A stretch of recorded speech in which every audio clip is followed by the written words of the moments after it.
One city, 3 continents, 500 years, no internet, no electricity, no modern weapons, and their roads still exist under your feet today. This is how one city controlled the world and why it collapsed. Most people think Rome won because of its army. They're wrong. Rome had a weapon no one saw coming, and once they used it, almost nobody could stop them. Stay with me, because by the end of this video, you'll understand how one city built a system that still runs the world, silently. Rome did not begin as an empire. It began as a cluster of villages on 7 hills in Italy. No gold, no empire, no army worth fearing, surrounded by enemies, the Etruscans to the north, the Greeks to the south, rival tribes everywhere. So how does a tiny village on a hill become the most powerful force in human history? It started with one thing every other city ignored: discipline. While other armies fought with emotion, with rage, pride, and chaos, Rome built an army that thought like a machine. Their soldiers marched 20 miles per day carrying 40 kilos of gear. At the end of that march, they built a full defensive camp, from scratch, every single night. Most enemies fought like crowds. Rome fought like clockwork, and clockwork armies don't lose. But here's what most history books miss. Winning battles is easy. Keeping what you win, that's where every empire before Rome failed. Rome did something no one had done before. When they captured a city, they improved it. Roads, aqueducts, baths, markets, law courts. Think about what that means. People didn't just fear Rome, they wanted to be part of Rome. Some conquered peoples were eventually offered Roman citizenship. Roman citizenship. That is one of the most powerful strategies in the history of human control. But Rome had one more weapon, their most powerful, and almost nobody talks about it. Roads. Over 80,000 kilometres of roads, perfectly engineered, across the entire known world. Armies could move in days instead of weeks. Trade exploded. Messages arrived faster. Ideas spread. Control movement, and you control power. Here's the part that should blow your mind. Some of the highways you drive on in France, England, and Spain today follow the exact same routes as Roman roads built 2,000 years ago. They didn't just build roads, they built the future. Rome also invented something you use every single day, and you've never once thought about where it came from. A senate, written laws, elected officials, public debate. The idea that no single man should have unchecked power. The United States Senate was literally named after the Roman Senate.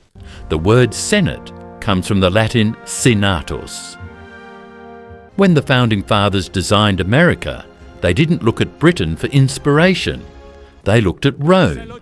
Rome wasn't just an empire, it was a template. And almost every powerful government since has copied it.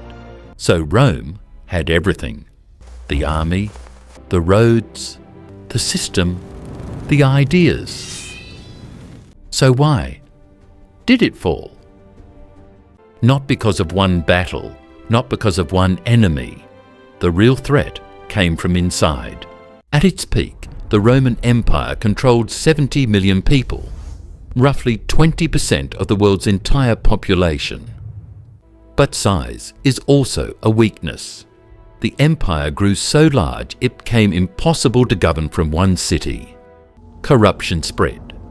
Politicians served themselves, not Rome. Taxes rose. Citizens grew resentful. Trust collapsed. Some emperors were visionaries.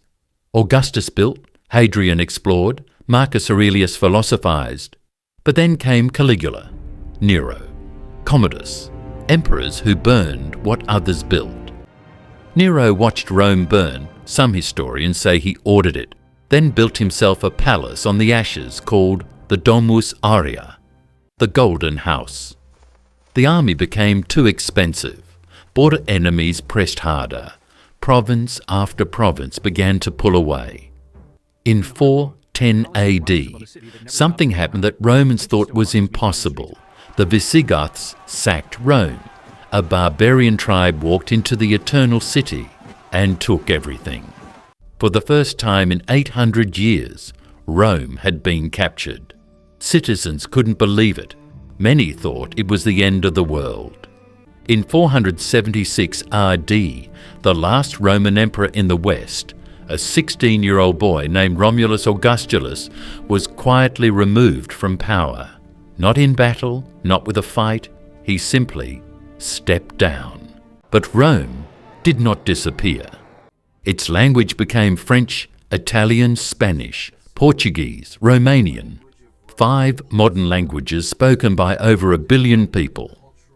Its architecture became the template for every government building, every cathedral, every courthouse you've ever stood in. Its laws became the foundation of modern legal systems across Europe, Latin America, and beyond. Its military strategies are still studied in war colleges today. Rome was not great because it was rich. Rome was great because it built systems stronger than any individual.